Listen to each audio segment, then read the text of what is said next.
Assalamualaikum warahmatullahi wabarakatuh. Saya Syafrianto, dosen Stisnu Bengkulu, Prodi Perbankan Syariah, mengampu mata kuliah Ilmu Manajemen. Sini saya akan mempresentasikan materi pertama saya, yaitu pengantar manajemen dan organisasi. Di mana pengantar manajemen dan organisasi, yaitu manajemen dan organisasi adalah bidang yang mempelajari bagaimana sebuah perusahaan atau entitas dapat dikelola secara efektif, mencakup berbagai aspek seperti perencanaan, pengorganisasian, pengarahan, dan pengendalian sumber daya untuk mencapai tujuan tertentu.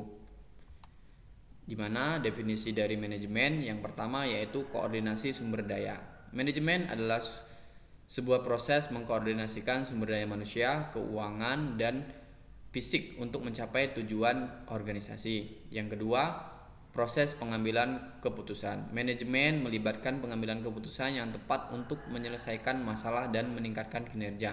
Kemudian yang ketiga, mencapai tujuan. Tujuan utama manajemen adalah untuk mencapai tujuan organisasi secara efektif dan efisien. Selanjutnya, fungsi-fungsi dari manajemen. Yang pertama yaitu perencanaan, di mana perencanaan berguna untuk menentukan tujuan dan langkah-langkah untuk mencapainya. Kemudian yang kedua yaitu pengorganisasian, di mana pengorganisasian adalah mengatur sumber daya dan tanggung jawab untuk mencapai tujuan yang diinginkan. Kemudian yang ketiga, pengarahan. Pengarahan yaitu memotivasi dan memimpin orang untuk menjalankan rencana yang akan kita capai. Selanjutnya di sini ada struktur organisasi. Tentunya di dalam manajemen ada struktur organisasi. Yang pertama, struktur organisasi hierarki, yaitu struktur organisasi yang biasanya memiliki hierarki dengan berbagai tingkatan seperti manajer, supervisor, dan staff. Selanjutnya, departementalisasi, yaitu organisasi dibagi menjadi departemen fungsional seperti keuangan, pemasaran, dan produksi untuk spesialisasi tugas. Yang ketiga yaitu rentang kendali, yaitu menentukan jumlah bawahan yang dapat diawasi secara efektif oleh seorang manajer. Selanjutnya, budaya organisasi. Tentunya budaya organisasi di sini yaitu mencakup yang pertama, nilai dan keyakinan. Nilai dan keyakinan yaitu budaya organisasi mencerminkan nilai, keyakinan, dan norma yang dianut oleh anggota organisasi. Yang kedua, identitas organisasi. Identitas organisasi yaitu budaya yang kuat dapat membangun identitas organisasi yang unik dan membedakannya dari yang lain. Yang ketiga, lingkungan kerja. Lingkungan kerja yaitu budaya organisasi juga dapat mempengaruhi bagaimana orang berinteraksi dan bekerjasama dalam organisasi. Yang keempat, perubahan. Perubahan dalam budaya organisasi juga dapat menjadi penghalang atau pendorong untuk perubahan dan inovasi. Selanjutnya, pengambilan keputusan. Pengambilan keputusan di sini yaitu yang pertama, identifikasi masalah. Nah, tentunya di dalam manajemen cara-cara pengambilan keputusan yaitu yang pertama sekali itu identifikasi masalah, yaitu mengenali dan mendefinisikan masalah yang harus diselesaikan.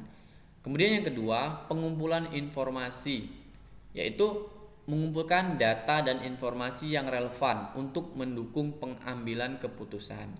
Yang ketiga, dalam pengambilan keputusan yaitu evaluasi alternatif, yaitu menilai dan membandingkan berbagai solusi atau tindakan yang mungkin nanti terjadi. Yang keempat, dalam pengambilan keputusan yaitu pemilihan keputusan, di mana pemilihan keputusan yaitu memilih solusi yang paling sesuai dan efektif untuk menyelesaikan masalah yang terjadi.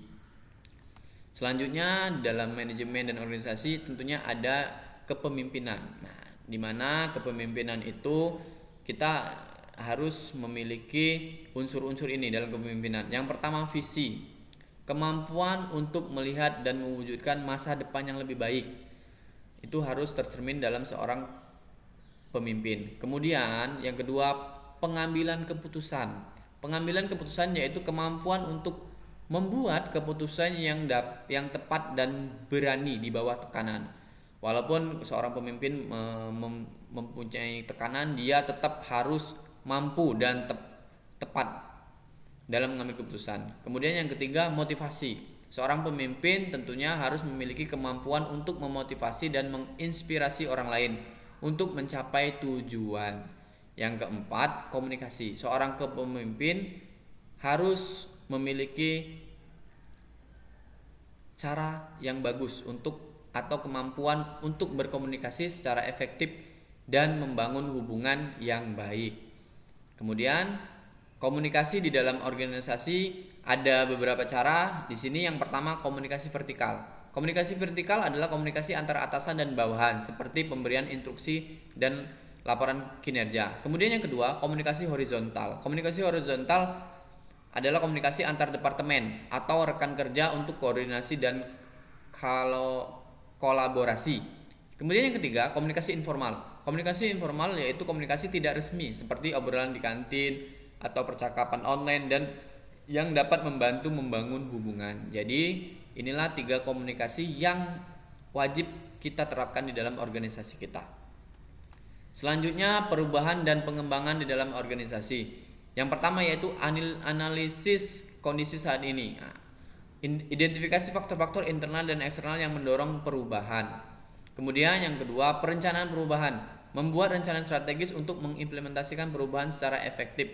Kemudian yang ketiga, implementasi dan dukungan. Mengelola proses perubahan dengan melibatkan dan mendukung karyawan. Kemudian yang keempat, evaluasi dan perbaikan, yaitu menilai hasil perubahan dan melakukan penyesuaian jika diperlukan. Kemudian yang terakhir, tantangan manajemen di era digital, yaitu yang pertama, transformasi digital, di mana transformasi digital adalah perubahan yang cepat dalam teknologi membutuhkan adaptasi proses dan keterampilan baru. Ini sangat penting di dalam manajemen yang sekarang ini semuanya serba digital.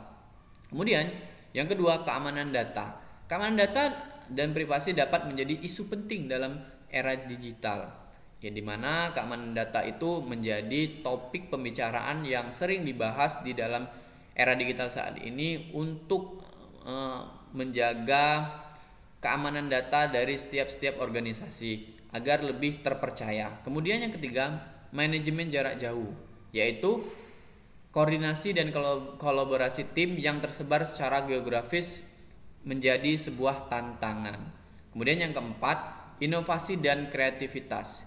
Inovasi dan kreativitas yaitu organisasi harus terus berinovasi untuk tetap kompetitif di pasar yang berubah begitu cepat saat ini. Jadi di dalam sebuah organisasi atau perusahaan kita harus cepat berinovasi dan selalu meningkatkan kreativitas para pegawainya agar tidak tergerus oleh zaman. Oke, terima kasih. Itulah materi yang dapat saya sampaikan. Saya berharap mahasiswa dapat menyimak materi ini dengan baik dan bermanfaat untuk kita semua. Terima kasih. Saya akhiri. Wallahul muwaffiq ila aqwamit thoriq. Wassalamualaikum warahmatullahi wabarakatuh.